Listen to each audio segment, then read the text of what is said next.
সংস্কার চাইলে বছরের শেষেই নির্বাচন, জানালেন প্রধান উপদেষ্টা। দীর্ঘমেয়াদী সংস্কার দরকার হলে লাগবে আরও 6 মাস।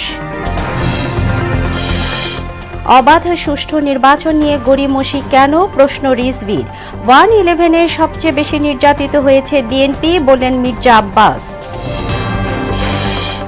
10ম গ্রেডের দাবিতে শহীদ মিনারে আন্দোলনে প্রাথমিক শিক্ষকরা, শাহবাগে পুলিশের বাধা, আন্দোলন অব্যাহত রাখার ঘোষণা।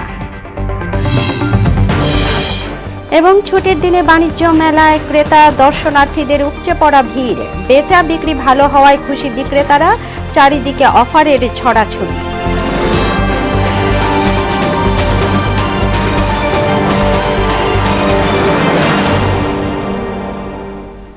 আসসালামু আলাইকুম, মোহনা সংবাদে স্বাগত। এতক্ষণ শিরোনাম শুনছিলেন, আপনাদের সাথে আছি তাবশিরা লিজা। এবার বিস্তারিত। দ্রুত সংস্কার চাইলে এ বছরের শেষে নির্বাচনের লক্ষ্য বলে জানিয়েছেন অন্তর্বর্তীকালীন সরকারের প্রধান উপদেষ্টা অধ্যাপক ডক্টর মোহাম্মদ ইউনূস। সুইজারল্যান্ডের দাভোসে বৃহস্পতিবার বিশ্ব অর্থনৈতিক ফোরামের বার্ষিক সম্মেলনের ফাঁকে প্রতিষ্ঠাতা ক্লাউস শোয়েবের সঙ্গে এক বৈঠকে তিনি একথা বলেন। ডক্টর ইউনূস বলেন, যদি মানুষ দ্রুত সংস্কার চায় তাহলে সরকার এ বছরের শেষ নাগাদ নির্বাচন দেবে, আর যদি বলে না দীর্ঘমেয়াদী সংস্কার দরকার তাহলে আরও 6 মাস সময় লাগবে। প্রধান উপদেষ্টা বলেন, গত 16 বছরে বাংলাদেশে যারা নতুন ভোটার হয়েছেন তাদের ভোট দেওয়ার সুযোগই হয়নি, যা অত্যন্ত দুর্ভাগ্যজনক। সামাজিক যোগাযোগ মাধ্যম ফেসবুকের মাধ্যমে বাংলাদেশে ছড়ানো ভুয়া তথ্য ও মিথ্যা খবর প্রতিরোধে ব্যবস্থা নিতে ম্যাটার প্রতি আহ্বান জানিয়েছেন অন্তর্বর্তী সরকারের প্রধান উপদেষ্টা ডক্টর মোহাম্মদ ইউনূস। দাভোসে ম্যাটার গ্লোবাল অ্যাফেয়ার্সের প্রধান স্যার নিক ক্লেগের সঙ্গে প্রধান উপদেষ্টার বৈঠকের বিস্তারিত জানান প্রেস সচিব Shafiqul Alam. AP Moller Maersk হচ্ছে ওয়ার্ল্ডের one of the largest shipping companies এবং ওরাও একটা বড় পোর্ট অপারেটর। ওরাও বাংলাদেশে আসতে চাচ্ছে, বিশেষ করে চিরাং পোর্টের দূরে লাল দিয়া পোর্টটা ওরা অপারেট করতে চাচ্ছে। বলতেছে যে এইটাকে তারাও একটা গ্রিনফিল্ড টেকনোলজি ইন্ট্রোডিউস করবে যাতে কার্বন ইমিশনটা কম হয় এবং এটা খুব এফিশিয়েন্ট হয়। নিকলেগের সাথে আজকে প্রফেসর ইউনূস বললেন যে তাদেরকে স্টেপ নেওয়ার কথা বললেন। ফেসবুক জানেন, ফেসবুক প্ল্যাটফর্মকে ইউজ করে প্রচুর ফেক নিউজ ছড়ানো হচ্ছে বাংলাদেশকে নিয়ে, অনেক মিথ্যা নিউজ দেওয়া হচ্ছে, অনেক ডিসইনফরমেশন দেওয়া হচ্ছে এবং এটার ফলে যেটা হয় যে অনেক ভালনারেবল জনগোষ্ঠী এতে বিপদগ্রস্ত হন, অনেক ধরনের রায়ট হয়ে যায় এর কারণে। অবাধ ও সুষ্ঠু নির্বাচন অনুষ্ঠানে এত গড়িমসি কেন, এমন প্রশ্ন তুলেছেন বিএনপির সিনিয়র যুগ্ম মহাসচিব রুহুল কবির রিজভী। উপদেষ্টাদের মধ্য থেকে কিংস পার্টি গঠনের চেষ্টা চলছে বলেও অভিযোগ করেন তিনি।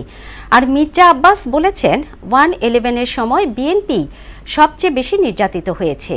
শুক্রবার রাজধানীতে আলাদা অনুষ্ঠানে তারা এসব কথা বলেন। আরও জানাচ্ছেন তানজিদ ভুইয়া। সাবেক রাষ্ট্রপতি শহীদ প্রেসিডেন্ট জিয়াউর রহমান এবং সাবেক প্রধানমন্ত্রী ও বিএনপি চেয়ারপারসন খালেদা জিয়ার ছোট ছেলে আরাফাত রহমান কোকর 10ম মৃত্যুবার্ষিকী উপলক্ষে রাজধানীর বনানী কবরস্থানে তার সমাধিতে দলীয় নেতাকর্মীদের নিয়ে শ্রদ্ধা জানান বিএনপির সিনিয়র যুগ্ম মহাসচিব রুহুল কবির রিজভী। পরে তিনি বলেন যে গণতন্ত্র ভোটের অধিকার নিয়ে বিএনপি 17 বছর সংগ্রাম করেছে, তা নিয়ে এখন নতুন করে চক্রান্ত চলছে। গণতন্ত্রের যে প্রবাহমানতা, এটাকে আপনি আটকে রাখবেন কেন? এটার জন্য তো গণতন্ত্র বড় মানুষ, পলিটিক্যাল ডেভেলপমেন্ট সবগুলোই তো হচ্ছে নির্ভর করে আপনি গণতান্ত্রিক প্রক্রিয়া কতটুকু চালু করেছেন। সরকারের ভেতর থেকে কেউ কেউ রাজনৈতিক দল গঠন করার চেষ্টা করছে, তাহলে তো সরকারের নিরপেক্ষতা নিয়ে জনগণ প্রশ্ন করতেই পারে, মানুষ প্রশ্ন করতেই পারে। এদিকে নয়াপল্টনে দলের কেন্দ্রীয় কার্যালয়ে আয়োজিত দোয়া মাহফিলে ফায়দা নিতে একটি মহল বিএনপিকে ভিন্ন শিবিরে ঠেলে দেওয়ার অপচেষ্টা করছে বলে অভিযোগ করেন দলের স্থায়ী কমিটির সদস্য মির্জা আব্বাস। দল হবে, নতুন দল হবে কিংবা হবে না, যারা করবে তাদের উপর নির্ভর করে। দল ঘোষণা হওয়ার পরে বিএনপি ভূমিকা কি থাকে সেটা দেখবেন। আমরা স্বাগত জানাই যারা দল করবে, যারা দল করবেন তারা গণতান্ত্রিক প্রক্রিয়ায় দেশটাকে পরিচালিত করবেন। আমরা স্বাধীনতা পরিচালনা করলে কিন্তু ওই সমস্ত উল্টা পাল্টা কথাবার্তা আপনারা বলে দেশবাসীকে বিভ্রান্ত করার চেষ্টা করবেন না। এ সময় মন গড়া কথায় দেশ বিভক্তির চেষ্টা থেকে বিরত থাকার পরামর্শও দেন তিনি। বিএনপিকে যারা ভিন্ন শিবিরে ঠেলে দিয়ে ফায়দা হাসিলের চেষ্টা করছেন, এটার পরিণতি কিন্তু ভালো হবে না। তানজিদ ভুইয়া, মোহনা সংবাদ, ঢাকা। নির্বাচনের জন্য সংস্কার কিংবা সংস্কারের জন্য নির্বাচন আটকে থাকতে পারে না বলে মন্তব্য করেছেন গণসংহতি আন্দোলনের প্রধান সমন্বয়ক জোনায়েদ সাকি। ফ্যাসিস্ট সরকারের পতনের পর দেশ একটি ঐতিহাসিক সময় পার করছে জানিয়ে ছোট বিষয়গুলো ভুলে সবাইকে ঐক্যবদ্ধ থাকার আহ্বান জানান তিনি। শুক্রবার বিকেলে জাতীয় প্রেস ক্লাবের সামনে সীমান্ত হত্যা বন্ধ, দ্রব্যমূল্যের ঊর্ধ্বগতি, নিয়ন্ত্রণহীন সিন্ডিকেট এবং নতুন করে আরোপিত ভ্যাট ট্যাক্স বৃদ্ধির প্রতিবাদে আয়োজিত বিক্ষোভ সমাবেশে অংশ নিয়ে এসব কথা বলেন জোনায়েদ সাকি। সংস্কার আর নির্বাচন এই নিয়ে একটা মুখোমুখি অবস্থা তৈরি করা হয়েছে। আমরা মনে করি সংস্কার নির্বাচন কোনো মুখোমুখি ব্যাপার নয়। নির্বাচনের জন্য সংস্কার দরকার, আবার সংস্কার শেষ করার জন্য নির্বাচন দরকার। সরকারি প্রাথমিক বিদ্যালয়ের সহকারী শিক্ষকদের 10ম গ্রেডে বেতন স্কেল বাস্তবায়নের দাবিতে রাজধানীর শহীদ মিনারে সমাবেশ করেছেন শিক্ষকরা। পরে প্রধান উপদেষ্টা বাসভবন যমুনা অভিমুখে পদযাত্রা আটকে দেয় শাহবাগ থানা পুলিশ। এরপর স্মারকলিপি জমা না পেলে শিক্ষক প্রতিনিধিরা জানান তাদের সঙ্গে প্রতারণা করা হয়েছে, আন্দোলন চলবে। বিস্তারিত জানাচ্ছেন মাহবুব হাসান রিপন। দ্রব্যমূল্যের ঊর্ধ্বগতিতে জনজীবন যখন অতিষ্ঠ, এমন এক প্রেক্ষাপটে এবার সমাবেশ থেকে আন্দোলনের হুঁশিয়ারি দিলেন সরকারি প্রাথমিক বিদ্যালয়ের সহকারী শিক্ষকরা। 13তম গ্রেড থেকে 10ম গ্রেডে বেতন স্কেল বাস্তবায়নের দাবিতে রাজধানীর শহীদ মিনারে সমাবেশ করেন তারা। দেশের বিভিন্ন প্রান্ত থেকে সমাবেশে অংশ নেওয়া শিক্ষকরা বলেন, 13তম গ্রেডের মাধ্যমে শিক্ষকদের তৃতীয় শ্রেণীর কর্মচারী হিসেবে মূল্যায়ন করা হচ্ছে, যা শিক্ষকদের অমর্যাদা করার শামিল। আমরা পকেট থেকে টাকা দিয়ে বাচ্চাদের নাস্তা করাই, নখ বড় হলো নখ কেটে দিই, পায়ে ময়লা পা ধুয়ে দিই। আমাদেরকে দিয়ে সরকারি যত ধরনের বড় বড় কাজ, নির্বাচন থেকে শুরু করে ভোটার তালিকা থেকে শুরু করে সকল কাজ আমরা করি, কিন্তু আমাদের খাতে খরচ করতে গেলে সরকারের যেই সরকারই আসুক না কেন তাদের অনেক কষ্ট, তাদের তখন টাকা থাকে না। তৃতীয় শ্রেণীর একজন নাগরিক কিভাবে একজন প্রথম শ্রেণীর নাগরিক তৈরি করবেন? তিনিই তো আমাদের নাগরিকদের সুনাগরিক হিসেবে তৈরি করবে আমাদের ছোট ছোট শিক্ষার্থীদেরকে। 10ম গ্রেড আমাদেরকে দেওয়া হোক, আমাদের সম্মানটা দেওয়া হোক। বিষয়টি কিন্তু বেতনের না, এটা হচ্ছে আমাদের যথাযোগ্য মর্যাদা এবং সম্মানের। সমাবেশে শিক্ষকদের দাবির প্রতি সমর্থন জানিয়ে সংহতি বক্তব্য রাখেন জাতীয় নাগরিক কমিটি ও বৈষম্য বিরোধী ছাত্র আন্দোলনের প্রতিনিধিরা। একজন শিক্ষককে যখন তৃতীয় চতুর্থ শ্রেণীর কর্মচারী বানিয়ে রাখা হয়, একজন শিক্ষকের যখন তৃতীয় শ্রেণীর কর্মচারী হওয়ার জন্য আন্দোলন করতে হয়, দেশ ও জাতি গড়ার জন্য অক্লান্ত পরিশ্রম করে যাব, আমাকে অর্থনৈতিক মুক্তি দেওয়া হোক। বর্তমান বাস্তবতায় 13তম গ্রেডের বেতন শিক্ষকদের জীবনযাপনের জন্য পর্যাপ্ত নয় বলেও মনে করেন তারা। মাহবুব হাসান রিপন, মোহনা সংবাদ, ঢাকা। বর্তমান সময়ে সবচেয়ে সুশৃঙ্খল রাজনৈতিক শক্তি হিসেবে জনগণের আস্থা অর্জন করেছে বাংলাদেশ জামায়াতে ইসলামী, এমন দাবি করেছেন দলের কেন্দ্রীয় সহকারী সেক্রেটারি জেনারেল মাওলানা রফিকুল ইসলাম খান। জামায়াতের চকবাজার বংশাল জোনের উদ্যোগে রাজধানীর ইনস্টিটিউশন অব ডিপ্লোমা ইঞ্জিনিয়ার্সে এক অনুষ্ঠানে তিনি আরও বলেন, কিছুদিন আগেও যারা অত্যাচার, হামলা, মামলা, জুলুম চালিয়েছে তারা আজ অন্ধকারে পালিয়ে গেছে। জামায়াতের সাবেক আমির মতিউর রহমান নিজামী দেশের অন্যতম পরিচ্ছন্ন রাজনীতিবিদ ছিলেন বলেও জানান মাওলানা রফিকুল ইসলাম খান। শুধু জামাত শিবির নয়, শুধু বিরোধী দল নয়, বাংলাদেশের কোনো মানুষ নিরাপদে তাদের বাড়ি ঘরে থাকতে পারে নাই। তারা বাংলাদেশে থাকুক আর বিদেশে থাকুক, যেখানেই থাকুক না কেন, তাদেরকে গ্রেপ্তার করে ট্রাইব্যুনালে বিচারের মুখোমুখি করতে হবে। বাংলাদেশের বেশিরভাগ মানুষ ইসলামের শাসন দেখতে চায় মন্তব্য করেছেন ইসলামী আন্দোলন বাংলাদেশের আমির চরমোনাই পীর মুফতি সৈয়দ মোহাম্মদ রেজাউল করিম। শুক্রবার রাজধানীর ইঞ্জিনিয়ারিং ইনস্টিটিউশন মিলনায়তনে ইসলামী আন্দোলন বাংলাদেশ ঢাকা মহানগর দক্ষিণের আয়োজনে নগর সম্মেলনে তিনি আরও বলেন, বিগত দিনে যারা সরকারে ছিল তারা ক্ষমতায় থাকতে ইসলামী দলগুলোকে ব্যবহার করেছে। এবারে নির্বাচনে সব ইসলামী দলগুলোর একটি মাত্র ভোট বাক্স হবে, এ ব্যাপারে কাজ চলছে বলেও জানান তিনি। যে বাংলাদেশের ভিতরে যে ইসলামের দলগুলো রয়েছে, সমমনা দল, আমরা সবাই আলহামদুলিল্লাহ নির্বাচনের সময় যেন ইসলামের পক্ষে একটা বাক্স পাঠাতে পারি, এই চিন্তা, এই উদ্দেশ্য নিয়ে আমরা কিন্তু বিভিন্ন পর্যায়ে কাজ করতেছি এবং বর্তমানে চলমান রয়েছে। ঘন কুয়াশার কারণে সারা দেশেই বেড়েছে শীতের তীব্রতা। হিমেল হাওয়া ও কনকনে ঠান্ডায় বিপর্যস্ত উত্তরের জেলাগুলো। এর মধ্যে সিরাজগঞ্জ এবং পঞ্চগড়ের উপর দিয়ে বয়ে যাচ্ছে মৃদু শৈত্যপ্রবাহ। সিরাজগঞ্জে শুক্রবার দিনের সর্বনিম্ন তাপমাত্রা 9.6 ডিগ্রি সেলসিয়াস রেকর্ড করা হয়েছে। এদিকে রংপুর ও দিনাজপুরে গত 4 দিন থেকে সূর্যের দেখা মেলেনি। ঘন কুয়াশায় চাদরে ঢাকা থাকছে দিনের বেশিরভাগ সময়। শীতের তীব্রতায় কষ্টে দিন কাটছে নিম্ন আয়ের মানুষের। শীতজনিত রোগের কারণে বিভিন্ন হাসপাতালে বাড়ছে শিশু ও বৃদ্ধ রোগীর সংখ্যা। ঘন কুয়াশার কারণে গাড়ি চালাইতে খুব কষ্ট হয়, এরপরে মনে করেন চলতে ফিরতে অনেক কষ্ট হয়। শীতের দিন যাত্রী পাইতেছি না, গাড়ি ঘোড়ার যাত্রীর জন্য খুব কষ্টকর। অনেক শীত অপেক্ষা করে ঝুঁকি নিয়েও আমরা কাজ করতেছি। ঘন কুয়াশাকে অপেক্ষা করি আমরা এই কৃষিক্ষেত্রে জমিতে কাজ করার জন্য অগ্রসর হচ্ছি। অত্যধিক ব্যবহারে রাজধানীতে আশঙ্কাজনক হারে নিচে নামছে ভূগর্ভস্থ পানির স্তর। পানি উন্নয়ন বোর্ডের তথ্য মতে ঢাকা শহরে পানির স্তর প্রতি বছর প্রায় 7 ফুট করে নিচে নামছে। এতে সুপেয় পানি সংকটের পাশাপাশি বাড়ছে ভূমিকম্পের ঝুঁকি। সংকট কাটাতে অগ্রাধিকার ভিত্তিতে জলাশয় রক্ষা এবং ভূগর্ভস্থ পানির যথাযথ ব্যবহার নিশ্চিতের তাগিদ দিয়েছেন পরিবেশবিদরা। ভূগর্ভস্থ পানি নিয়ে উষা ফেরদৌসের 2 পর্ব ধারাবাহিক প্রতিবেদনের প্রথম পর্ব আছে। অপরিকল্পিত নগরায়ন এবং জনসংখ্যা বৃদ্ধির কারণে দিন দিন বসবাসের যোগ্যতা হারাচ্ছে রাজধানী ঢাকা। দুয়ে মিলে সবচেয়ে বড় যে সমস্যা সৃষ্টি হয়েছে তা হলো পানি সংকট। অত্যধিক ও অনিয়ন্ত্রিত ব্যবহারে ক্রমশ নিচে নামছে ভূগর্ভস্থ পানির স্তর। পানি উন্নয়ন বোর্ডের তথ্য মতে 1996 সালে ঢাকায় পানির স্তর ছিল 25 মিটার নিচে।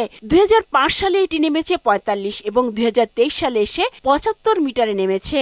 2050 সালের মধ্যে এটি নেমে যেতে পারে 120 মিটারে। পানি না থাকলে তো আমরা যেমন বাঁচতে পারবো না, অ্যাকোয়াটিক কোনো প্লান্ট, অ্যানিমাল কোনো কিছুই বাঁচতে পারবে না। পানি এমন একটা জিনিস যেটা ছাড়া আমাদের লাইফ কখনোই কল্পনা করা যাবে না। আর এভাবে যদি আমরা পানি অপচয় করে যাই তাহলে আসলে আমরা একটা সময় আসবে আমাদের পরবর্তী জেনারেশন পানি পাবে না। মাটির নিচে পানি যেতে ঢাকা শহরে কমপক্ষে 15% প্রাকৃতিক জলাধার থাকা প্রয়োজন, কিন্তু বাস্তবে 5%-এরও কম। ভূগর্ভস্থ পানি তো আসলে এটা অনেক বছর ধরেই নামছে এবং আমরা জানি যে প্রত্যেক বছর 2 থেকে 3 মিটার নেমে যাচ্ছে। যেহেতু আমাদের রিচার্জ হচ্ছে না প্রপারলি, কারণ আমাদের পুরো ঢাকা সিটি কিন্তু আসলে কাইন্ড অফ যে আমরা তো আসলে কংক্রিট দিয়ে একদম কভার করে দিয়েছি, সেই কারণে রিচার্জ হওয়ার সুযোগ খুব কম। পানির স্তর নিচে নামলে ভূমিকম্পের ঝুঁকি বেড়ে যায়। সমন্বিত দুর্যোগ ব্যবস্থাপনা কর্মসূচি ও জাইকার 2009 সালের এক জরিপ মতে রাজধানী ঢাকায় 7 বা তার বেশি মাত্রার ভূমিকম্প হলে 72,000 ভবন ভেঙে পড়বে। সাম্প্রতিক সময়ে আমরা দেখছি যে বাংলাদেশে অনেক ছোট ছোট ভূমিকম্প হচ্ছে।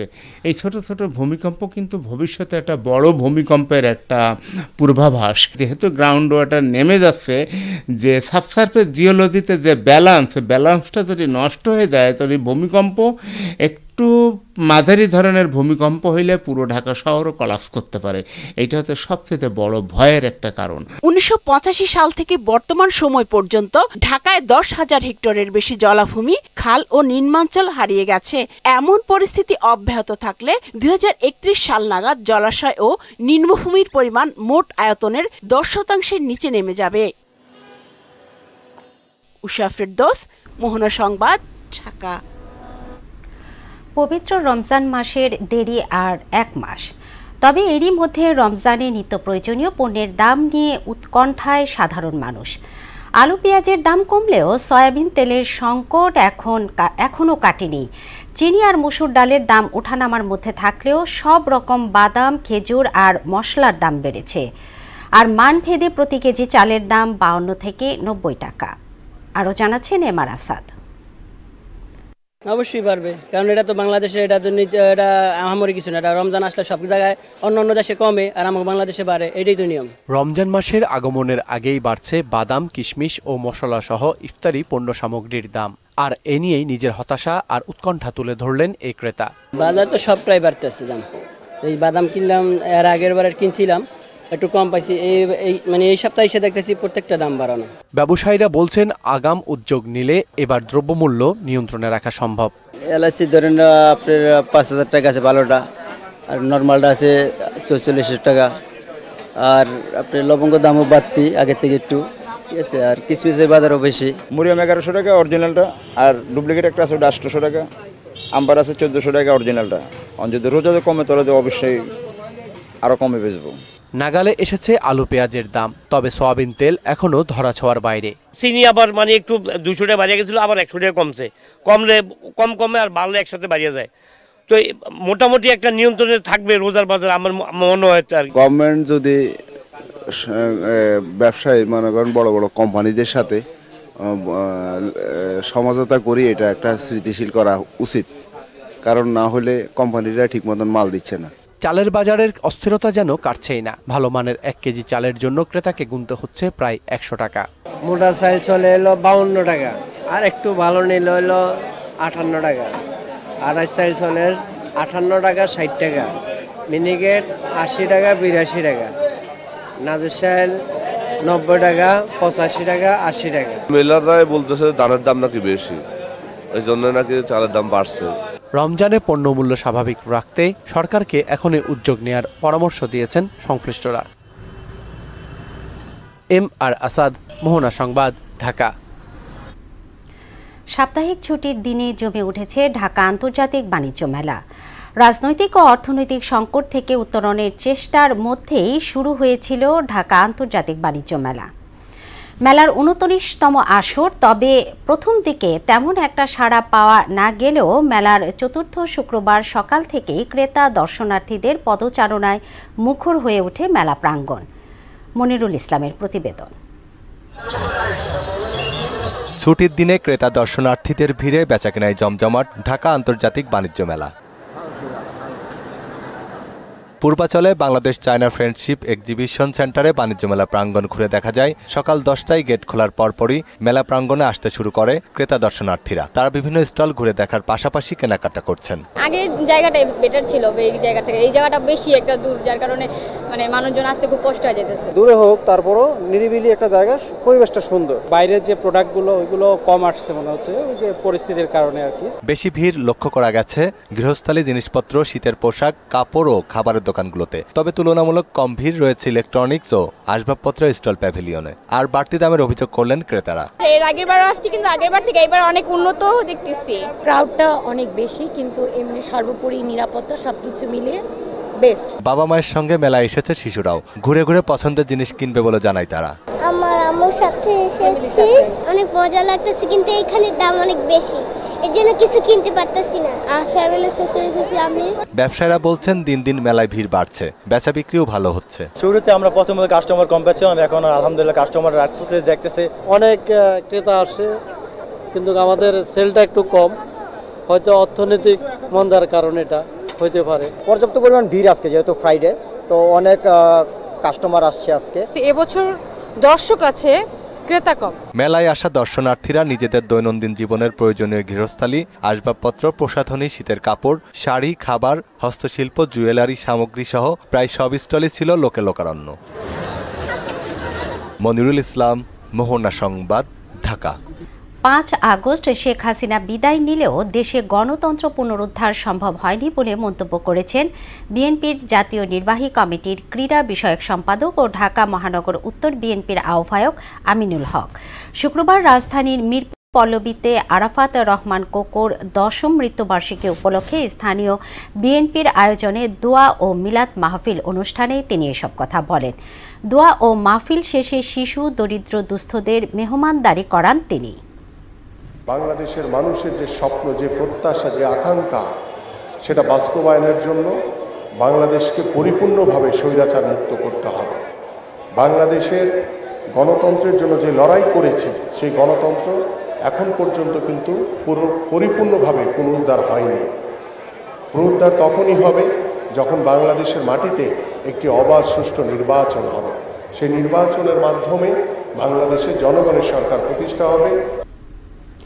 চট্টগ্রামের রাউজানে জাহাঙ্গীর আলম নামে এক ব্যবসায়ীকে গুলি করে হত্যা করেছে দুর্বৃত্তরা।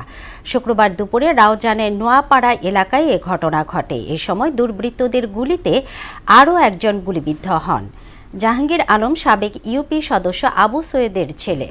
নিহতের স্বজনরা জানান, চাঁদা না দেয়ায় এই হত্যাকাণ্ড ঘটানো হয়েছে। মোটরসাইকেলে করে জুমার নামাজ পড়তে মসজিদে যাচ্ছিলেন তিনি। এই সময় কয়েকজন যুবক তার মোটরসাইকেলের গতিরোধ করে। এক পর্যায়ে তারা জাহাঙ্গীরকে লক্ষ্য করে গুলি ছোড়ে।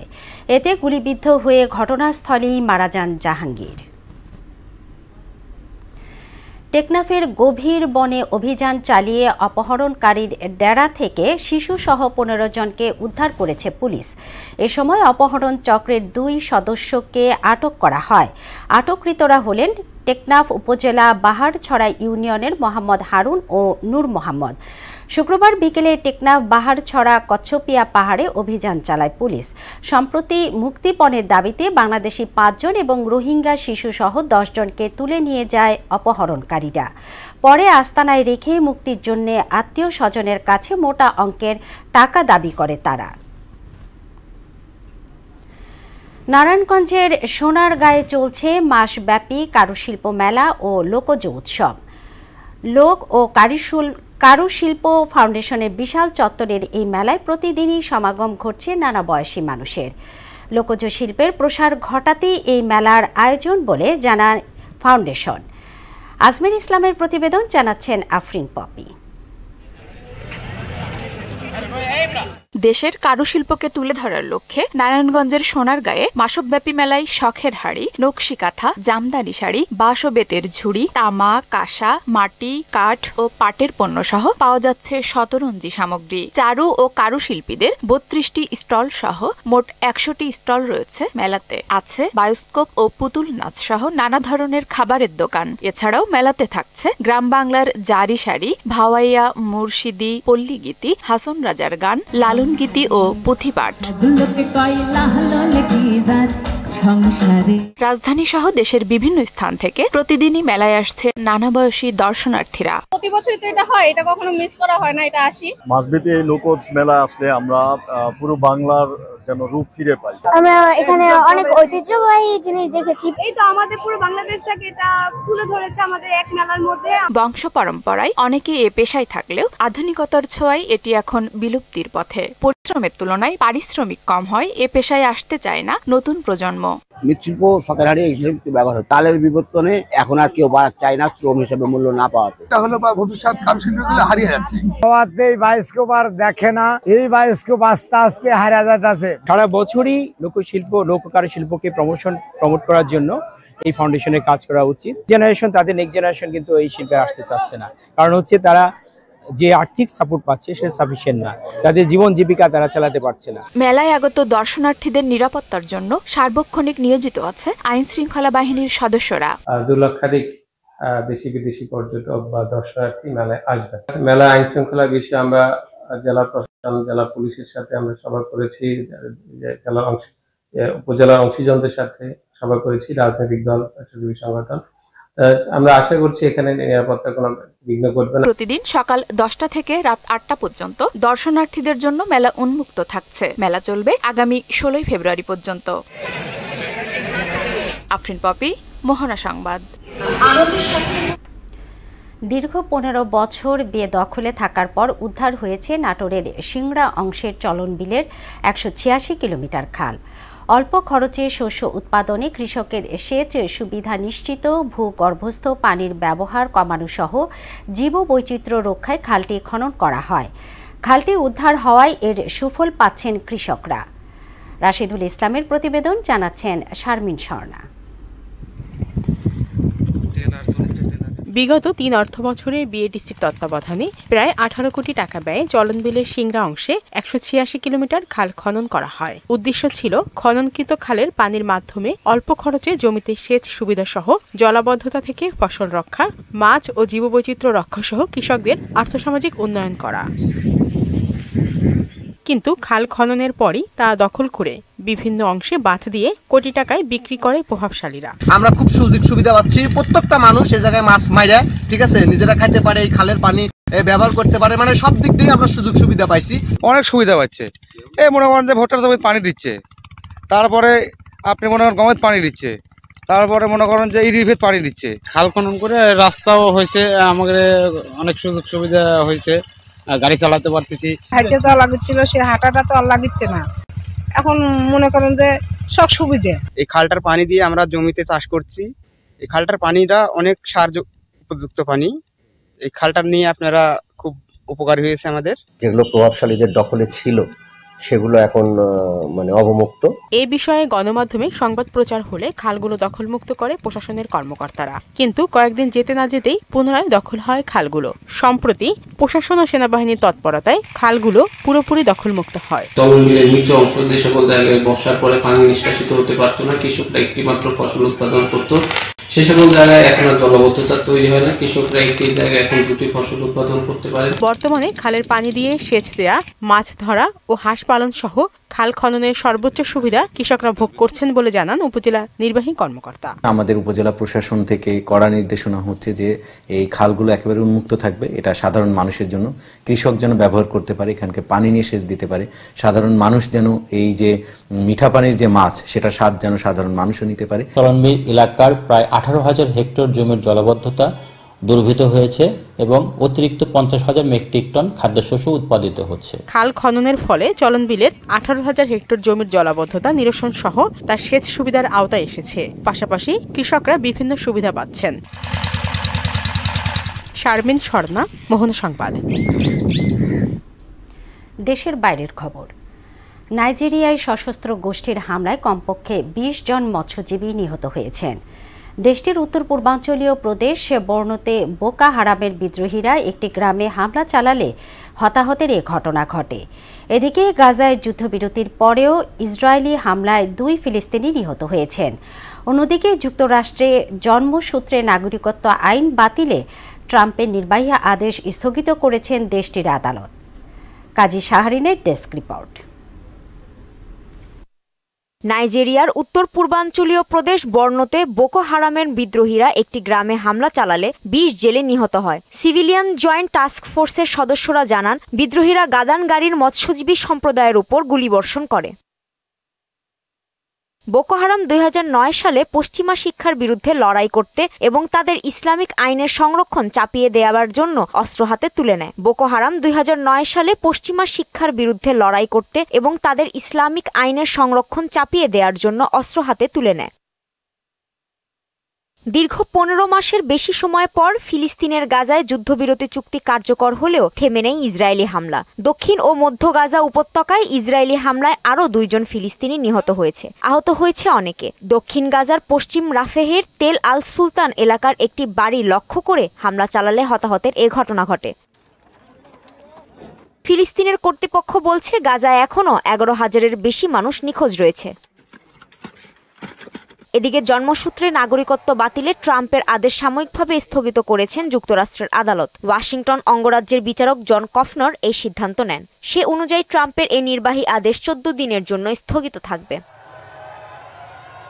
কাজী শাহরিন, মোহনা সংবাদ। ভারতের মহারাষ্ট্রে একটি অস্ত্র কারখানায় বিস্ফোরণে 8 জনের মৃত্যু হয়েছে। এতে আহত হয়েছে আরও 7 জন।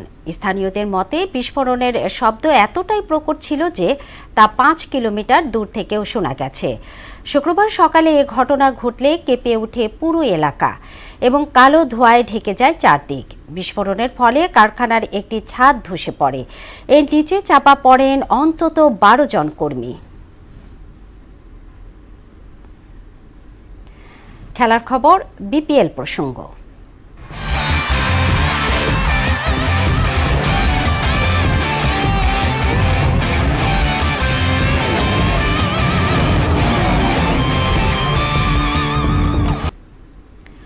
রোববার থেকে ঢাকায় ফিরছে বিপিএল। এ পর্যন্ত গড়িয়েছে 32টি ম্যাচ। লিগ পর্বে বাকি আর মাত্র 10টি, তারপরেই শুরু প্লে অফ। এ পর্যন্ত সবচেয়ে বেশি বার মাঠে নেমে জয়ের পাল্লা ভারী করতে না পারায় প্লে অফের দৌড়ে পিছিয়ে রয়েছে দুর্বার রাজশাহী ও ঢাকা ক্যাপিটালস। এদিকে চট্টগ্রামের মাটিতে আসরে প্রথম হারের স্বাদ পেলেও আগেই প্লে অফ নিশ্চিত করেছে রংপুর রাইডার্স। প্লে অফের পরিসংখ্যান জানাচ্ছেন মুদাসির আলী। লিগ পর্বের সঙ্গে প্লে অফ মিলিয়ে বিপিএল এ বাকি আছে আর 14টি ম্যাচ, যার সবকটি হবে ঢাকায়। সবশেষ চট্টগ্রাম পর্বের শেষ দিনে আসরে প্রথম হারের স্বাদ পায় রংপুর রাইডার্স। যদিও 9 বার মাঠে নেমে 16 পয়েন্ট নিয়ে টেবিলের শীর্ষে তারা। প্লে অফের দৌড়ে এরপরই আছে ফরচুন বরিশাল। এ পর্যন্ত সবচেয়ে কম 8 ম্যাচ খেলে 6টিতে জিতে 12 পয়েন্ট পেয়েছে তারা। টেবিলে এরপর রয়েছে চিটাগং কিংস। 9 বার লড়াইয়ে 5 জয় ও 4 হারে 10 পয়েন্ট তাদের খাতায়। সমান সংখ্যক ম্যাচ খেলে 4 জয় ও 5 পরাজয় নিয়ে 8 পয়েন্ট ঝুলিতে পুড়ে 4 নম্বরে অবস্থান করছে খুলনা টাইগার্স। সবচেয়ে বেশি 10 বার খেলতে নেমে 6 হার আর 4 জয় 8 পয়েন্ট নিয়ে টেবিলের 5ম স্থানে রয়েছে রাজশাহী। চট্টগ্রামের মাটিতে রংপুরকে হারিয়ে প্লে অফের আশা বাঁচিয়ে রেখেছে তারা। 10 ম্যাচ খেলেছে ঢাকা ক্যাপিটালসও। 3 জয় ও 7 হারে 6 পয়েন্ট নিয়ে টেবিলের 6 নম্বরে দলটি। প্লে অফের আশা বাঁচাতে দু দলেরই সামনে জয়ের কোনো বিকল্প নেই। টেবিলে সিলেট স্ট্রাইকার্স রয়েছে একদম শেষে। এ পর্যন্ত 9 বার খেলে জয় 2টিতে। 7 বার পরাজয়ের গ্লানি নিয়ে 4 পয়েন্ট নিয়ে টেবিলের 7ম স্থানে অবস্থান করছে দলটি। প্লে অফের আশা তাদের অনেকটাই ক্ষীণ। মুদাসির আলী, মোহনা সংবাদ। শেষ করব মোহনা সংবাদ, তবে যাবার আগে শিরোনামগুলো আরও একবার।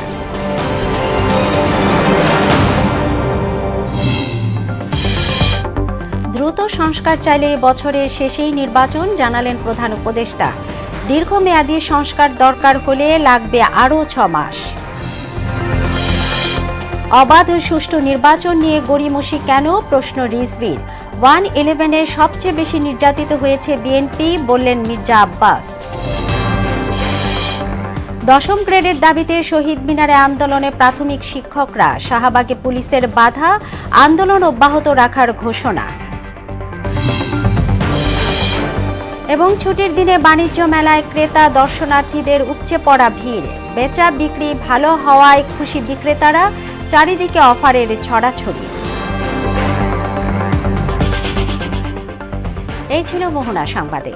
মোহনা সবশেষ খবর জানতে ভিজিট করুন www.mohona.tv। সংবাদ দেখতে পারেন ফেসবুক ও ইউটিউবেও। এতক্ষণ সঙ্গে থাকার জন্য ধন্যবাদ।